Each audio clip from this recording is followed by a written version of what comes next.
Have you heard of Shabaka? We've talked about Kashta. We've talked about Pianke.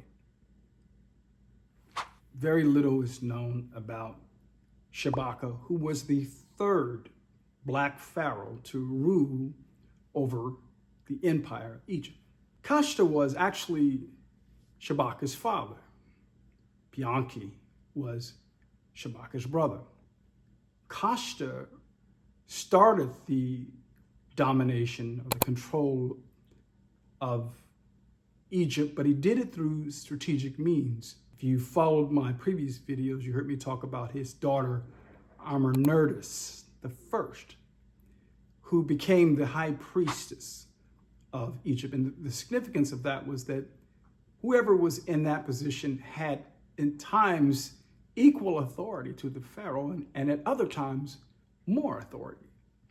So Kashta was strategic in his approach to control and to ultimately dominate Egypt.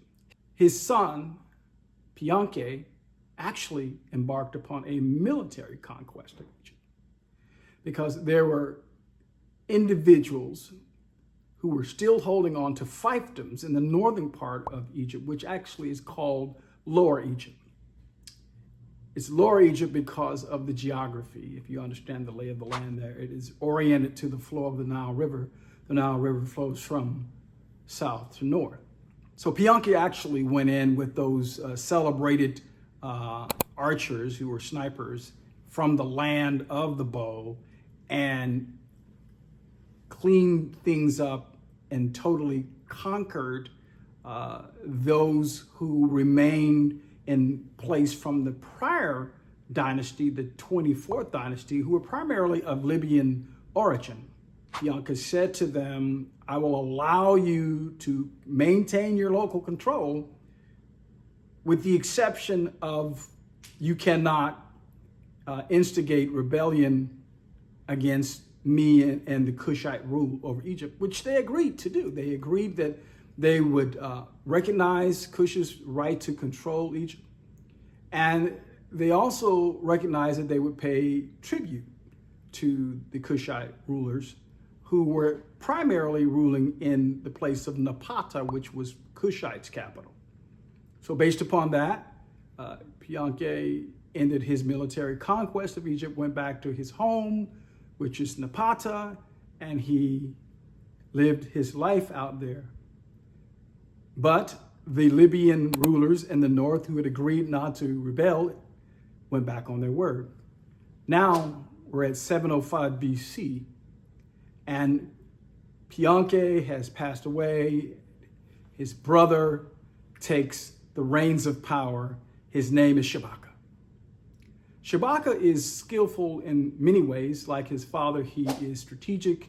Like his brother, he is diplomatic.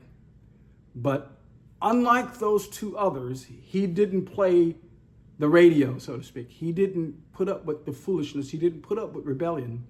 So what did he do?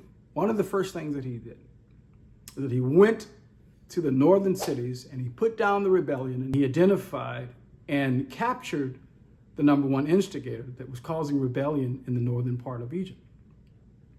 He didn't just kill him, he captured him, he brought him to a central location, and he burned him at the stake. And he did that to make a point. Don't try me. I'm not like my brother. If you tell me that you're not going to rise up, I expect you to do that. And if you go back on your word, there will be severe and extreme consequences. So Shabaka was different in that way. He was not one to be played with, not one to be trifled with. He was a powerful ruler. He was the third black ruler of Egypt. And those are some things that are interesting about Shabaka. Now let's talk about what Shabaka did that was consistent with what his brother Pi did and what his father Kashta did and what his niece Amernerdis did. Amernerdis the First did, that was significant. Shabaka was a brilliant ruler, and he was I won't say not just brilliant, but well-informed, knowledgeable in terms of what it takes to rule people who are not native to yourself. He understood that brute force was not enough. You can start by dominating people, but you can't end that way. You can't sustain it. So what Shabaka understood was that the one thing that the Egyptians held perhaps most dear and most important to them was their religion. And as we've discussed in previous videos, the Kushites and the Egyptians shared one God in common that they considered to be the ultimate, the supreme God, and that was Amun-Ra, or Amun-Ra. And so what they did, what Shabaka is perhaps known for most, is the Renaissance, the cultural and the religious Renaissance that he embarked upon when he became the ruler of Egypt. See, the Libyans, who were part of the 24th dynasty, when they came in with brute force. They came in and they showed total disregard to the religion of Egypt. And so they were outsiders, and they were seen by the commoners as just interlopers, people who were there because they had the brute force and power. They were not getting, and they were not entitled to, as far as the commoners were concerned, the support of the average Egyptian. Whereas Kashta, Pianke, and then later Shabaka understood that it was not just a matter of our bows and our arrows and our chariots and our swords, that it also had to be relationship building. And so Shabaka, Kashta started it, Pianke furthered it, but Shabaka did something that was different. He rebuilt temples that had been allowed to fall into a state of disrepair.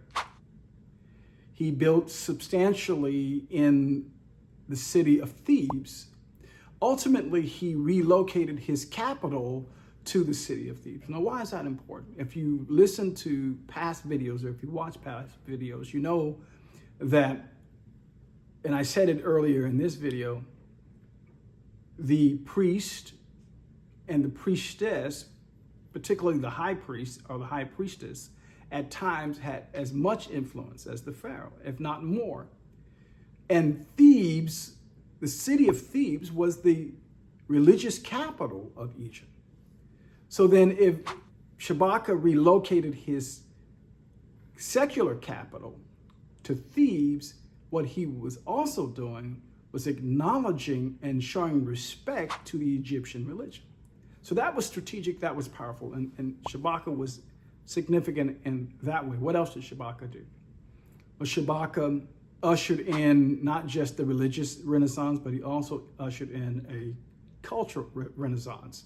He noticed that there were certain sacred texts that the Egyptians had that had somehow fallen into a state of disrepair, where they were faded and not likely to last much longer into the future. And so what he did was he took those sacred texts that were written on papyrus, and he had some of those sacred texts etched on stone.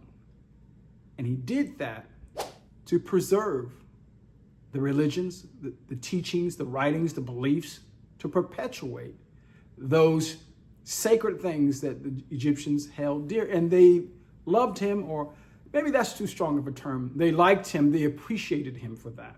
One such text, one such writing is referred to as the Shabaka stone.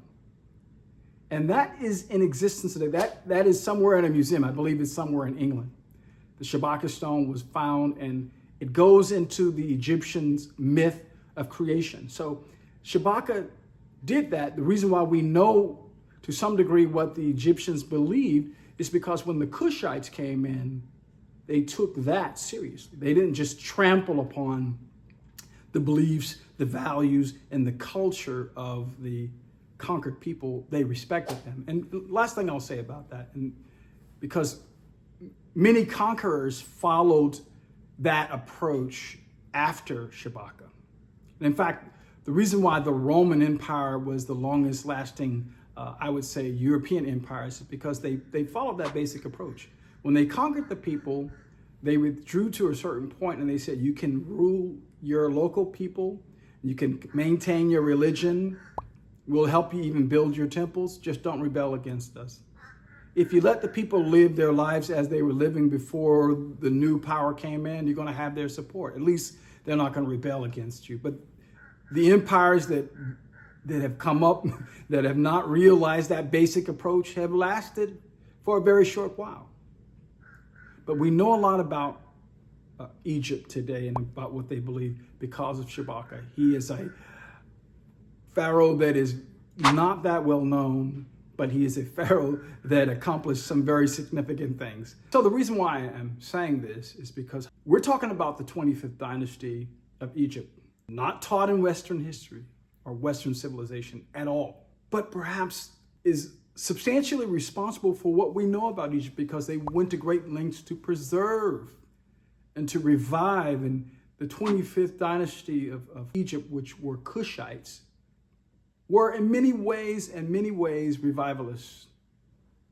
I look to them as a black man in America today, thinking about how this country is wavering and teetering and tottering on the point of disaster politically and religiously.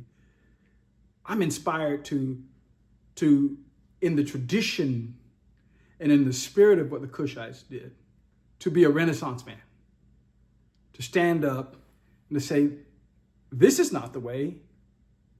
We're off course. Let's get back on task. That's what the Kushites did to people who dominated, who colonized their country for 500 years. They learned their religion, they learned their ideas, and they then at some point said, you don't even know your own history. Let me teach you your history. Let me teach you your religion. Let me teach you your faith. I think it's significant because, as I've said before, if you've been following these videos, history is circular. And we can learn from the mistakes and the positive things that people have done in times past. If you enjoyed this video on Shabaka, I want to encourage you to look at the video that we did previously on Arminius. Check it out right here.